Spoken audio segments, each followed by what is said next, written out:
تو همون گردنبند الینا رو دیدی؟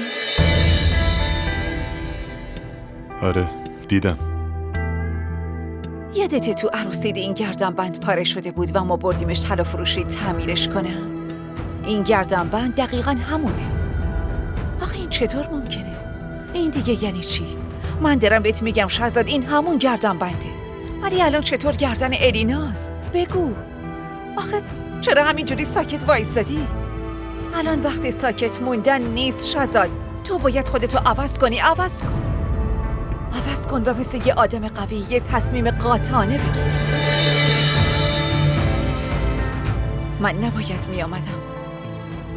کاش امشب نمی آمدم اینجا. وقتی تو گردن الینا اون گردنبند خانوادگیمونو دیدم نمیدونی چه حالی شدم. تو اصلا میفهمی؟ آبجی من میتونم بفهمم، ولی اینو درک نمی کنم که این گردنبند چطور به دست الینا رسیده. تو واقعا نمیفهمی چطور این گردنبند به الینا رسیده؟ به نظرم بهتره بری از زنت اینو بپرسی. اون حتما جواب این سوالو میده.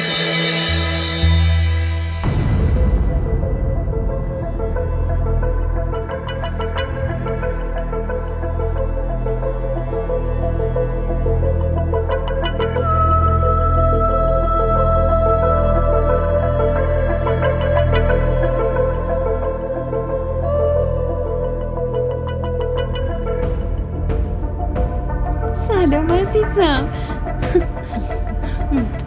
مبارک باشه رامشا. مرسی. من فکر کردم تو نمیای. خدا رو شکر که اومدی. جشن عروسی و خوشی تو باشه و من نیام. مرسی عزیز دلم.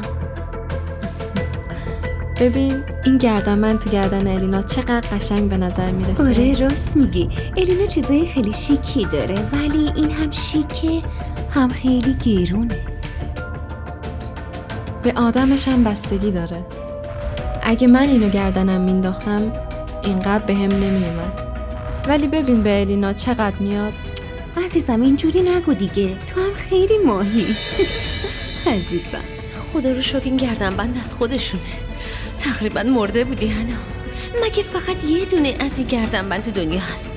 تو چقدر احمقی.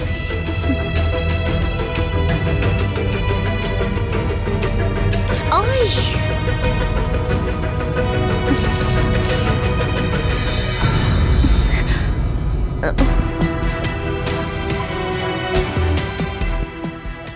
اگه میدونستم همچین آدم‌ها یا دعوت کردی امکان نداشت بیام اینجا.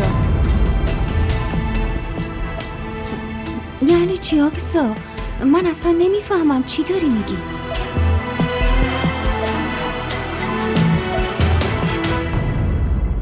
شما چرا اینجوری نگاه میکنی؟ دارم اینجوری نگات میکنم چون با دل مردم بازی میکنی، چون خونه مردم رو خراب میکنی. شما با من حرف میزنین؟ منظورتون رو نمیفهمم. منصور رو که میشناسی. من زن شرعی و قانونیش هستم.